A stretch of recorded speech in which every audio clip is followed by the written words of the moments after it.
The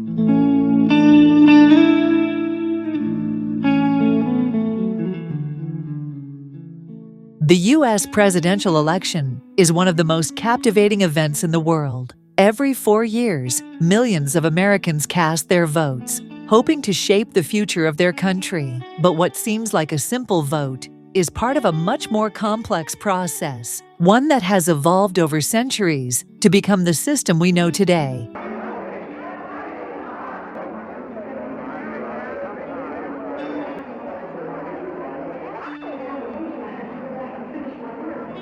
Many people think that winning the popular vote alone is enough to secure the presidency, but the reality is more intricate. To become president, a candidate must navigate the primary elections, caucuses, and ultimately, the Electoral College. So, let's break it down. While the two major parties dominating the U.S. political landscape are Democratic and Republican parties, but they aren't the only ones involved in the elections. Other parties, like the Libertarian and Green parties, also participate. However, these smaller parties often struggle to gain significant traction, and their impact on election outcomes tends to be minimal compared to the two major parties. Before the general election even begins, candidates must first compete in the primary elections and caucuses. What's the difference? Primaries are run by state governments, where voters cast their ballots, just like they would in the general election. Caucuses, on the other hand, are organized by state political parties. These involve meetings where voters debate and then vote on their preferred candidates. Primaries tend to attract larger crowds due to their simplicity, while caucuses, like those in places like Nevada and Iowa, tend to pull in more politically engaged citizens. In states like Nevada, voters meet in gyms, schools, or community centers to discuss the issues, debate candidates, and ultimately cast their votes. While fewer voters participate in caucuses, they give the state parties more control over the election process, including when to hold the vote.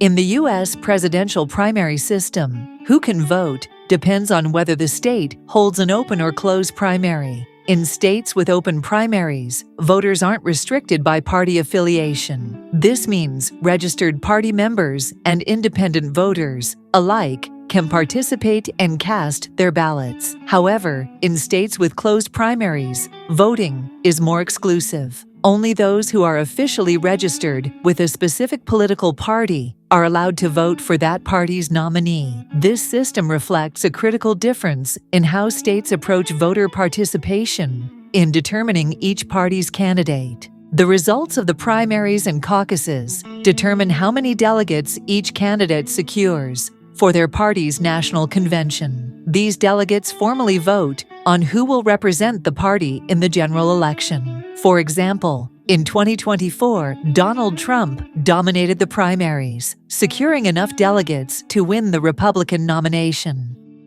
Florida, 125 delegates. Madam Secretary and everybody in this great city,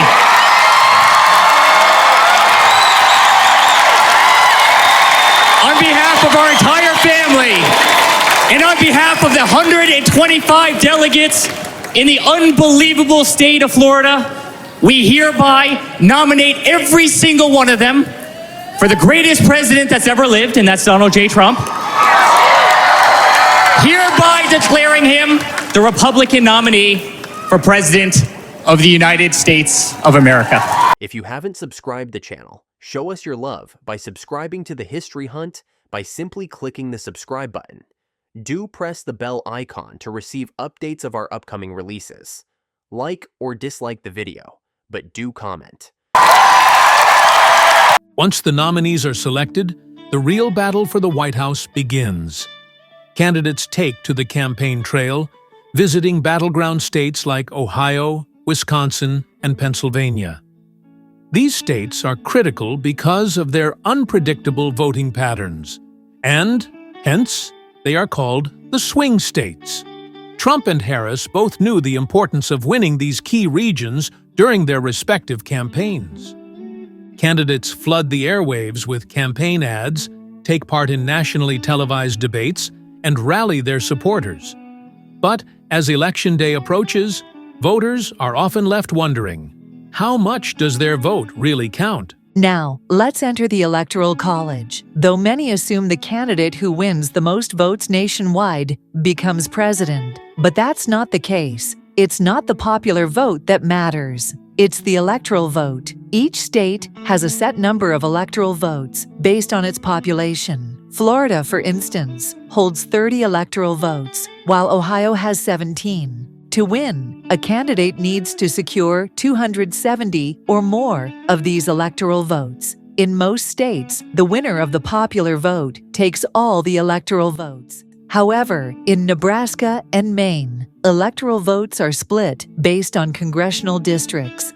In 2016, Donald Trump shocked the nation by winning 304 electoral votes, despite losing the popular vote to Hillary Clinton by nearly 3 million votes. Last night, I congratulated Donald Trump and offered to work with him on behalf of our country.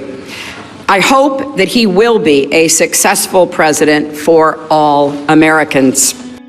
His victories in swing states like Michigan and Florida made all the difference. Kamala Harris, as part of Joe Biden's ticket in 2020, faced a different challenge. The Democrats needed to flip states like Georgia and Arizona to secure their victory. It was these hard-fought electoral votes that ultimately pushed them over the line. On Election Day, voters across the country cast their ballots. But with the rise of early voting and mail-in ballots, the process can stretch out well beyond election night. As seen in the 2020 election, counting these ballots can take days, if not weeks. Once all the votes are counted, the next step is for the Electoral College to officially cast its votes in mid-December.